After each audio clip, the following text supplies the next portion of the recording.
आज जगतसिंहपुर जिलार सबुठ गोटे बड़ प्रसंग जोटा कि हंसुआ नदी आपण मैंने विगत दिन में देखिथे। हंसुआ नदी जहाँकि वर्षा दिन आसिले हंसुआ नदी में बन्या आसो और जगतसिंहपुर जिला मोर निर्वाचन मंडली तिर्तोल निर्वाचन मंडली बालिकुदा समा बहु संख्यार फसल हानि हुए और चाषी मैंने बहुत माने क्षति सहती। किंतु दुखर कथा हूँ हंसुआर नदी हूँ हंसुआ नदी हूँ नाटा हूँ नदी किंतु ताहा हूँ गोटे ड्रेनेज डिपार्टमेंट अंडर अच्छी जहाँफल सेटार पुनरुद्धार कर इवन भी से नदी भी नदी बंध भी ना। तेणु से आज जीरो आवर मु बाचस्पति पाखे अनुरोध रखिली ताकू गोटे नदीर मान्यता दि जाऊ। नदीर मान्यता दिगले तार नदीर जो दुई साइड्रे जो बंध हम और पुनरुद्धार कर खोल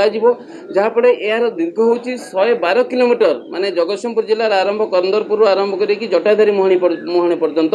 जदि यही नदी को पुनरुद्धार करा जाए मु भावुची वर्तमान जो भली भाव में हंसुआ नदी जगतसिंहपुर जिलार दुख होती आगामी दिन में से गोटे आशीर्वाद हम ये आशीर्वाद हम आम जदि से खनन करवा गभीर करवा खरा दिने से पानी संरक्षित हो चाषी भाई माने हजार हजार हेक्टर चाष जमी विभिन्न पनीपरिया फसल भी करेंगे जहाँफल से उपकृत हो पारे। तेणु मु बाचस्पति पाखे यह अनुरोध रखिली आशा रखी यहाँ जो हंसुआ नदी ड्रेनेज डिपार्टमेंट अच्छी से ड्रेनेज बेली ड्रेन बेली नि गोटे स्वतंत्र नदीर मान्यता दि जाऊ।